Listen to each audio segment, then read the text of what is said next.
ইয়া'মুরুনা বিল মা'রুফি ওয়া ইয়ানহাউনা আনিল মুনকার, সৎ কাজে আদেশ করা এবং অসৎ কাজে নিষেধ করা, এটা আমাদের মুসলিমদের জন্য কর্তব্য।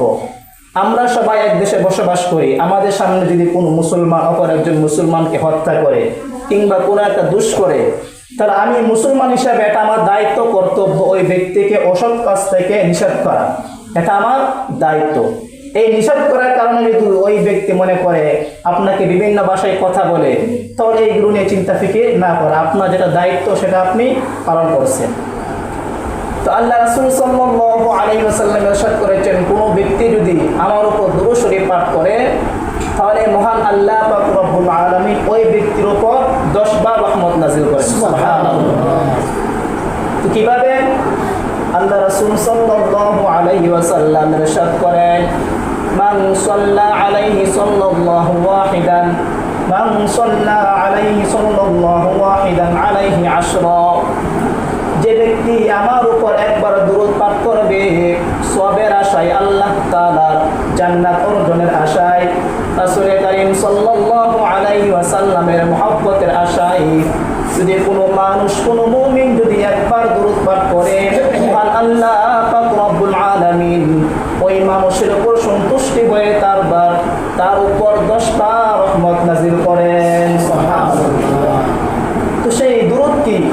সেই দুরূদ হচ্ছে দুরূদে ইব্রাহিম, আল্লাহুম্মা সাল্লি আলা মুহাম্মাদ ওয়া আলা আলি মুহাম্মাদ, আমরা যেটা নামাজে পড়ি। তো এই শব্দটা যদি আমরা নামাজে না পড়তে পারি, তাহলে সাল্লাল্লাহু আলাইহি ওয়াসাল্লাম এতটুকু পড়লেও আমাদের অনেক সওয়াব হবে। আর এই দুরূদ পাঠ করার অনেক ফজিলত। দুরূদ যদি কোনো মানুষ, কোনো মুমিন পাঠ করে, তাহলে মহান আল্লাহ পাক রব্বুল আলামিন তার জীবনে কোনো দুঃখ দুর্দশা আসে না। কিন্তু সেই আমলটা তো আমাদের করতে হবে। আমরা আমল করি, আমরা আমল করি না। আমরা অনেকভাবে আল্লাহ তাআলা আমাদেরকে কষ্ট দেয়, আমাদেরকে বিভিন্নভাবে পরীক্ষা করে। কেন পরীক্ষা করে? যাদেরকে আল্লাহ তাআলা বেশি মহব্বত করে, যারা প্রিয় বান্দা, তাদেরকে আল্লাহ পাক রব্বুল আলামিন বেশি পরীক্ষা দেন। প্রমাণ যেমন ধরেন, রাসূল কারীম সাল্লাল্লাহু আলাইহি ওয়াসাল্লাম, তার জীবনে কোনো গুনাহ নেই, তিনি গুনাহ করেছে, তিনি কখনো মিথ্যা কথা বলেন না, তিনি কারো সম্পদ লুটে খান না, কারো উপর জুলুম করে না। তবুও কেন রাসূল কারীম সাল্লাল্লাহু আলাইহি ওয়াসাল্লাম, কাফেররা তাকে এত নির্যাতন করেছে এবং তাকে কেন এত কষ্ট দিতে হয়েছে? তার মানে কি? যে আল্লাহ রাসূল সাল্লাল্লাহু আলাইহি ওয়াসাল্লামকে আল্লাহ তাআলা মহব্বত করেন বিদায় তাকে বিভিন্নভাবে কষ্ট দিয়ে তাকে পরীক্ষা করেছে। দেখে এই পরীক্ষার মধ্যে সে কি ফেল করে নাকি পাস করে। তো আমাদের মধ্যে যারা ঈমানদার, আমাদেরকে বিভিন্নভাবে আল্লাহ তাআলা পরীক্ষা করবেন। সেই পরীক্ষার মধ্যে যদি আমরা মনে করি আল্লাহ তাআলা আমাকে শুধু এই পরীক্ষার মধ্যে ফেলে আমাদেরকে বিভিন্নভাবে কষ্ট দেয়, তাহলে এখান থেকে বোঝা যায় আমরা আল্লাহ তাআলা প্রিয় বান্দা হতে পারবো না।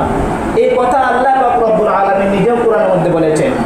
যেমন ওয়ালানাবলুওয়ান্নাকুম বিশাইইম মিনাল খাউফি ওয়াল জু'i ওয়া নাকসিম মিনাল আমওয়ালি ওয়াল আনফুসি ওয়াস সামারাত ওয়া বাশশিরিস সাবিরিন।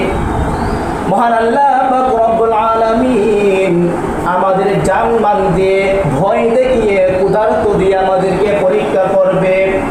বিভিন্নভাবে মহান আল্লাহ পাক রব্বুল আলামিন আমাদেরকে পরীক্ষা করবে। ওয়া বাশশিরিস সাবিরিন, আর যারা ধৈর্য ধরে এই কঠিন সময়ে, যে সমস্ত মানুষরা আল্লাহ তাআলার উপর তাওয়াক্কুল রাখে, ভরসা রাখে, আপনি ওই ধৈর্যশীল মানুষদেরকে সুসংবাদ দেন এবং তাদের জন্য রয়েছে মহান আল্লাহ পাক রব্বুল আলামিন ওই সমস্ত মানুষদের জন্য রেখেছে জান্নাত। সুবহানাল্লাহ। তো আমাদের ধৈর্য ধারণ করতে হবে। বিপদ আপদ আমাদের আসবেই। এই বিপদ আপদের আসার কারণে যদি আমরা আল্লাহ তাআলার উপর রাগান্বিত হই, আল্লাহ তাআলার উপর আমরা এরকম মন ভুল করে দেই, এরকম মন অনীহা করে দেই, তাহলে আমাদের হবে না। তো আল্লাহ রাসূল সাল্লাল্লাহু আলাইহি ওয়াসাল্লাম ইরশাদ করেছেন, কোন মানুষ যদি আমার উপর দুরূদ শরীফ পাঠ করে আল্লাহ তাআলা সন্তুষ্টির জন্য, তাহলে ওই দুরূদ শরীফ আমার রওজা মুবারকে পৌঁছে যাবে। সুবহানাল্লাহ। আপনি বাংলাদেশ থেকে যদি রাসূল কারীম সাল্লাল্লাহু আলাইহি ওয়াসাল্লামের উপর দুরূদ শরীফ পাঠ করেন, তাহলে ফেরেশতারা আপনার জন্য দোয়া করতে থাকে এবং সেই দুরূদ শরীফ পাঠ করার কারণে মহান আল্লাহ পাক রব্বুল আলামিন আপনার রিজিকের মধ্যে বরকত দান করেন। সুবহানাল্লাহ। দুরূদ শরীফ পাঠ করার কারণে মহান আল্লাহ পাক রব্বুল আলামিন আপনার হায়াতের মধ্যে বরকত দান করে। দুরূদ শরীফ পাঠ করার কারণে মহান আল্লাহ পাক রব্বুল আলামিন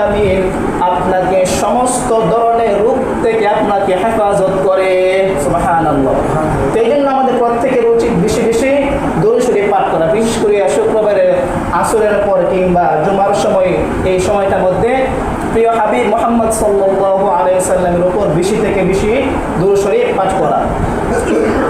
তো কিভাবে রাসূল করিম সাল্লাল্লাহু আলাইহি ওয়াসাল্লামকে ভালোবাসা যায়? এক হচ্ছে তার উপর দুরূদ শরীফ পাঠ করিয়া, দ্বিতীয় হচ্ছে তার সুন্নাত অনুসরণ করিয়া। রাসূল কেমন ছিলেন? রাসূল করিম সাল্লাল্লাহু আলাইহি ওয়াসাল্লাম মানুষের সাথে কিভাবে আচরণ করতেন, কিভাবে কথা বলতেন, কিভাবে তিনি কাজকর্ম করেছেন, এটা হচ্ছে রাসূলের আদর্শ। সেই রাসূলের আদর্শ যদি আমরা অনুসরণ করি, তাহলে মহান আল্লাহ পাক রব্বুল আলামিন রাসূলের আদর্শ অনুসরণ করার কারণে মহান আল্লাহ পাক রব্বুল আলামিন আপনার প্রতি, আমাদের প্রতি সন্তুষ্ট হয়ে যাবে। আর যে ব্যক্তি রাসূলের সুন্নাত আদায় করে, রাসূলের উপর আমল করে, রাসূলের যে কথাগুলো বলে গিয়েছে সেই কথাগুলো মেনে চলে, তাহলে ওই সমস্ত মানুষদের জন্য প্রিয় হাবিব মুহাম্মদ সাল্লাল্লাহু আলাইহি ওয়াসাল্লাম কাল কিয়ামতের দিন ওই সমস্ত বান্দার জন্য, ওই সমস্ত উম্মতের জন্য নিজে সুপারিশ করবেন। সুবহানাল্লাহ। তো রাসূল কিভাবে কথা বলতেন? আমরা অনেকেই কথা বলি, কঠোর ভাষায় কথা বলি, যেভাবে কথা বললে মানুষ কষ্ট পায়। রাসূল এভাবে কথা বলতেন না। রাসূল ছোট বড়, শত্রু বন্ধু সবার সাথে তিনি মিষ্টি ভাষায় কথা বলতেন। কিভাবে কথা বলতেন? মিষ্টি ভাষায় কথা বলতেন। এবং তিনি খুব নরম স্বরে কথা বলতেন। তিনি এভাবে কথা বলতেন যে কোনো মানুষ যদি তার কথা শুনতো, তাহলে সাথে সাথে ওই কথাগুলো তিনি মুখস্থ করতে পারতেন। এভাবে আস্তে আস্তে ধীরে ধীরে কথা বলতেন। আর তিনি কখনো মানুষের উপর জুলুম করে না।